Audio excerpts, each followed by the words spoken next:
BA भाग प्रथम में सामाजिक मानव शास्त्र पुस्तक में हम आज परिवार के बारे में अध्ययन करेंगे। सबसे पहले हम परिवार की परिभाषा एवं अर्थ का अध्ययन करेंगे। देखिए, परिवार शब्द अंग्रेजी के फैमिली शब्द का हिंदी रूपांतरण है। फैमिली शब्द लैटिन भाषा के फैमुलस से बना है, जिसका तात्पर्य होता है एक ऐसे समूह से जिसमें माता पिता, बच्चे, नौकर और दास सम्मिलित हैं। अनेक विद्वानों ने परिवार की अलग अलग परिभाषाएं दी, जिसमें लूसी मेयर लिखते हैं कि परिवार एक गृहस्थ समूह है जिसमें माता पिता और संतान साथ रहते हैं। इसके मूल रूप में दंपति और उनकी संतान रहती है।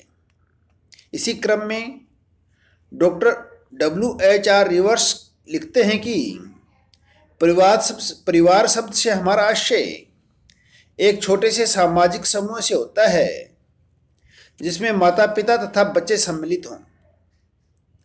मैकाइवर व पेज ने अपनी पुस्तक सोसाइटी में परिवार को परिभाषित करते हुए लिखा है कि परिवार पर्याप्त निश्चित यौन संबंध द्वारा परिभाषित एक ऐसा समूह है जो बच्चों के जनन व लालन पालन की व्यवस्था करता है।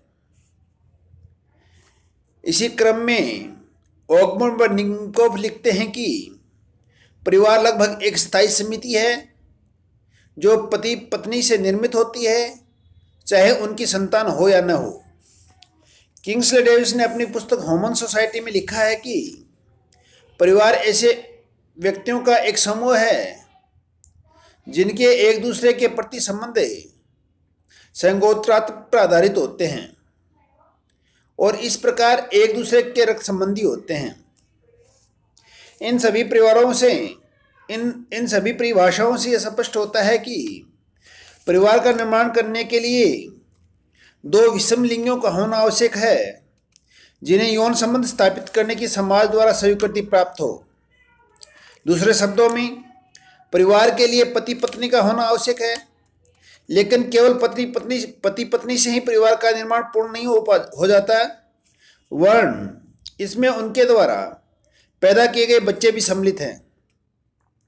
इस संदर्भ में गृहस्थी और परिवार का अंतर भी महत्वपूर्ण है।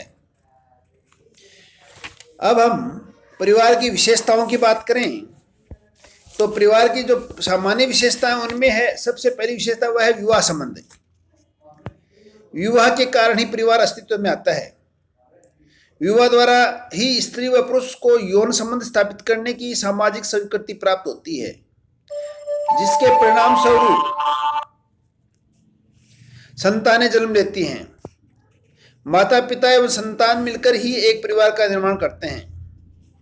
विवाह संबंध आजीवन बना रहता है, लेकिन दोनों में से किसी एक पक्ष के मर जाने या तलाक देने पर भी यह समाप्त हो जाता है। परिवार की सामान्य विशेषताओं में अगला है विवाह का एक स्वरूप। दो विषम लिंगों को यौन संबंधों की स्थापना करने व उन्हें स्थायी बनाए रखने की समाज द्वारा स्वीकृति संस्थात्मक व्यवस्था की ही विवाह है।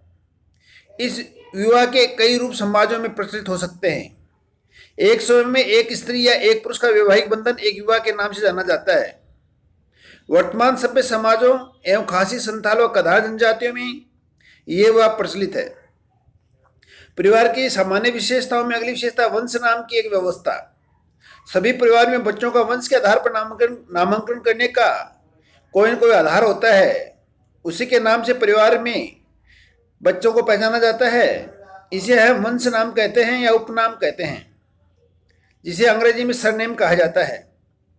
पितृवंशीय परिवारों में यह नामांकन पिता के वंश के आधार पर होता है, जबकि मातृवंशीय परिवारों में माता के वंश के आधार पर।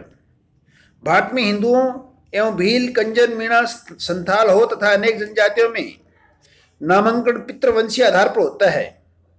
खासी, गारो, नायर आदि परिवारों के बच्चे वंश नाम माता से ग्रहण करते हैं। परिवार की एक सामान्य विशेषताओं में है आर्थिक व्यवस्था। परिवार के सदस्यों का भरण पोषण करने तथा उनके अस्तित्व को बनाए रखने के लिए किसी न किसी प्रकार की अर्थव्यवस्था सभी परिवारों में देखने को मिलती है। अर्थव्यवस्था के माध्यम से ही सदस्यों का भरण पोषण होता है। परिवार की सामान्य विशेषताओं में अगली विशेषता है सामान्य निवास। परिवार के सभी सदस्यों के निवास की कोई न कोई व्यवस्था अवश्य होती है। विवाह के बाद जब पति पत्नी पति के पिता के यहाँ रहते हैं तो उसे हम पितृवंशीय परिवार कहते हैं। कुछ जनजातियों को छोड़कर अधिकांश में यह व्यवस्था देखने को मिलती है। विवाह के बाद जब पत्नी के घर जाकर रहता है तो हम उसे मातृवंशीय परिवार कहते हैं। मातृवंशीय परिवार में पति जब पत्नी के घर जाकर रहता है तो जो वंश व्यवस्था है वह माता के नाम से चलती है। यह व्यवस्था नायर, गारो, खासी आदि जनजातियों में पाई जाती है। लेकिन जब विवाह के बाद नव विवाहित दंपति न तो मातृपक्ष के साथ और न ही पितृपक्ष के साथ रहते हैं और एक अलग निवास बनाते हैं तो उसे नवस्थानीय परिवार कहा जाता है। धन्यवाद।